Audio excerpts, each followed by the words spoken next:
they're like, oh, we respect Lia as a woman, as a trans woman, whatever. We respect her identity. We just don't think it's fair. You can't really have that sort of half support where you're like, oh, I respect her as a woman here, but not here. They're using the guise of feminism to sort of push transphobic beliefs. And I think a lot of people in that camp sort of carry an implicit bias against trans people, but don't want to, I guess, fully manifest or speak that out. And so they try to just play it off as this sort of half support. They think about how twisted feminism, quote unquote, feminism has become. Their arguments, you know, in order to exclude anybody in the trans category, you have to reduce women to reproductive capacity, which is, in my opinion, extremely anti-feminist. I don't want to put those women down either, and I know you don't want to either, because I see pain. I see pain, and the pain is coming from somewhere. It's not you, though. It's the patriarchy. And how can we get people to see that? All right, guys, so we got to talk about Lia Thomas, who seems to be speaking out quite a bit in regards to this conversation about biological men competing against biological women in sports. I'm assuming that Lia Thomas has realized that their career is over in regards to being able to cheat in sports, which is kind of what it is, right? When you have a biological advantage, a significant biological advantage, that is. So now they're trying to become an activist, okay? Lia probably watched Riley gain a whole lot of notoriety and fame from her activism to protect women's sports. And I think Lia Thomas is gonna try to counter that, okay? I think that's kind of where it's going. It seems that Lia is going down the activism role and now is doing more interviews in which, in this interview right here, Lia Thomas is attacking feminists, okay? They're going after feminists, or Lia is going after feminists and calling them transphobes, because feminists are trying to protect what they allege they've been fighting for all these years, which is women's rights. And I want to talk about it because this interview here from Lia Thomas sparks a fascinating conversation about feminism and, you know, the transgender movement as well too, and sports. So without further ado, let's go ahead and roll this clip. But I got to give a disclaimer before I roll the clip. This is not a personal attack against Lia Thomas, right? I am simply debating the ideas that Lia Thomas is putting out there. It's not an attack on Lia Thomas. It's not any personal insults or anything like that. I have to make that clear for the YouTube moderators because you got to be careful when trying to discuss ideas. Some people might mistake it as a personal attack. So I just want to make it clear. I'm not attacking Lia Thomas. I'm simply discussing the idea. So without further ado, roll the clip. That kind of reminds me of, this is a big media splash as well, but you had some personal friends and teammates and such, whether or not they're friends or not, another story, who supposedly, I'm going to say supposedly, wrote a letter with somebody else that disapproved of your participation in sport. And they wrote specifically that they approved of you. We affirm Lia in her gender, but right, we don't think that Lia should compete. How did that feel? I mean, I know you've shared about it before, but I would love to hear. Yeah, it's obviously a little frustrating to feel that coming from your team that's supposed to have your back. It's also frustrating in the regard that they're like, oh, we respect Lia as a woman, as a trans woman, whatever. We respect her identity. We just don't think it's fair. Right. And I think you can't really have that sort of half support where you're like, oh, I respect her as a woman here, but not here. That's just like, you can't do that. You can't sort of break down me as a person into little pieces. And you're like, okay, this is okay. This is okay. That's not. It's pretending to be supportive on some level, but in reality, it sort of falls flat. Yeah. I mean, they can't slice us in half. Right? Yeah. We can't be okay here, but not okay there. And I think what I've tried to do in listening to these arguments is really try to understand where they're coming from, you know, especially the fact that this whole quote unquote, protect women's sports has become a very big movement, and that they do it under the guise of feminism. Oh, we're just feminists. We're just fighting for women. And whenever anybody says that, I'm always like, okay, you're fighting for women by excluding women. So that's not fighting for women. But they'll say, and it's so interesting because they like shoot themselves in the foot, because they'll be like, we affirm Lia as a woman, but we're fighting for women. And I'm like, okay, how can you say both of those in the same sentence? Because you're clearly implying that Lia's not a woman then.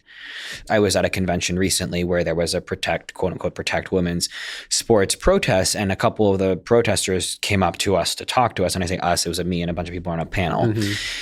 And they were like, almost in tears, being like, this is hurting women. Women are crying. Young girls are crying. And I was sitting there and I was like, why? What is, and I asked them, I was like, what is making, please tell me, why are all of these women, in tears? Why are they crying? What is the pain that trans women are causing them?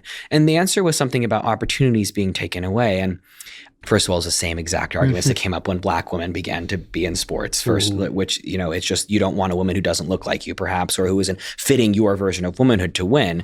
But really, and I think this is the part that people are, again, missing, is that then they're enforcing this concept of like, when somebody wins, whoever they are, if you don't like what sort of they fit or don't, we should call it unfair, instead of teaching everybody in sports to be resilient to losing, right? Or resilient to not winning, whatever it may be. Yeah, so that was a fascinating exchange of things that, in my opinion, really made no sense, right? That are not grounded in any type of real, reality or fact. But again, what's happening here is that you have these feminists that are being forced to accept the fact that there are biological differences between men and women, even though they may have been reluctant to do so in the past. But now, because of this, again, transgender movement, they're forced to be like, hey, you know what? We have to really, really, really define, the differences between men and women, especially when it comes to sports, because we're getting destroyed out here, right? We're getting destroyed when it comes to competing against these biological boys or biological men that sign up to compete in women's sports. I mean, again, just listen to Riley Gaines talk about having to compete against Lia Thomas and then tying with Lia Thomas, but then being told that, hey, you can't get a medal because Lia Thomas is a biological man, even though Lia Thomas, you could argue, had an advantage over Riley Gaines. Take a look. First day of competition was the 500 freestyle. This was not an event that I did, so I sat on the side of the pool and watched as Lia Thomas won, beating out Olympians, beating out American record holders, the most impressive female swimmers this country has ever seen by body lengths. This one swimmer beat every other swimmer in the country by seconds. So that next day of competition was the 200 freestyle, which wasn't the event that Thomas and I raced in, and ultimately resulted in a tie. We went the exact same time down to the 100th of a second. And so upon tying, we go behind the awards podium where the official looks at both Thomas and myself and says, great job, you guys tied, but we have one trophy. So this trophy goes to Lia. And when I questioned him, I said, why? Why are you adamant on giving this trophy to Thomas? He says, well, Thomas has to have the trophy for photo purposes. You can pose with this one, but you'll have to give it back. You go home empty-handed. Lia takes the trophy home. And that is when my eyes were, I knew the unfair competition was wrong, and I knew the locker room being forced to change in front of someone who was fully intact with an exposing male genitalia. I knew that was wrong. But when this NCAA official reduced everything that I had worked my entire life for, every girl at that meet had worked their entire life for, down to a photo op for a male, that's when I knew I had had enough and I was done waiting for someone else to speak out on behalf of female athletes. It really hit me that if we as female athletes weren't willing to stick up for ourselves, how could we expect someone else to stick up for us? Yeah, so you seen that, you heard that. Now, I've said before in the past, okay, now when it comes to the beef between the radical feminist and the radical transgender activist, as a man, okay, as somebody that is pro-patriarchy, okay, that is pro-men, okay, if that hasn't been obvious, okay, I'm siding with the radical feminists every single day. And the reason why is because ultimately this transgender versus feminist beef is forcing even the most radical feminists to accept that there are biological differences between men and women. It shows that feminists, despite their ideology being extremely confusing and them arguing for years that there is no difference between men and women, they know in their head that, yeah, there's actually a difference between men and women, okay, biologically, okay, their acceptance of biological reality. And I like my women to be women, right? I like my women without penises because I do believe that